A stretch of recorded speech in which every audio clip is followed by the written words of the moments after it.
سوچیں کہ اللہ تبارک و تعالی واحد لا شریک ہے۔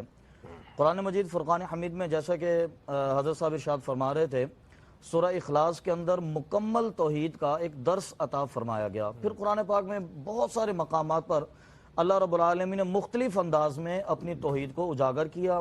الہنا الہکم واحد و الہکم الہ واحد، اور اس کے ساتھ ساتھ پھر آقا علیہ الصلوۃ والسلام کی احادیث ہیں، نبی پاک صلی اللہ علیہ وسلم کے فرامین ہیں۔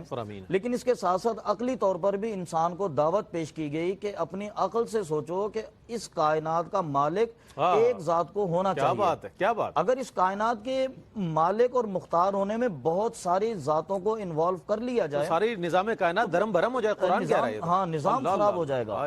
ایک خالق اور مالک یہ چاہے گا کہ میں بارش برسا دوں، دوسرا چاہے گا بارش کو روک دیا جائے۔ ایک چاہے گا کہ کسی کے اولاد ہو جائے، دوسرا چاہے گا اولاد ختم کر دی جائے۔ ایک اللہ چاہے گا کہ سورج نکال آئے طلوع ہو جائے، دوسرا چاہے گا سورج غروب ہو جائے۔ کوئی چاند کو طلوع کرے گا، کوئی چاند کو غروب کرے گا، تو نظام درہم برہم ہو جائے گا۔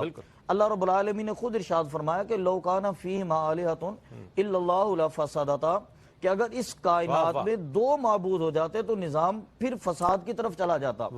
یہ سینکڑوں کی بات نہیں، فقط دو کی بات ہے۔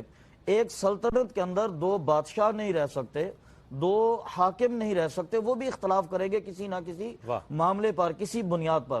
تو اتنے بڑے نظام کو چلانے کے لیے دو اگر معبود ہو گئے، تین معبود ہو گئے، 4 5 10 12 ہو گئے، تو پھر نظام میں فساد پیدا ہو جائے گا۔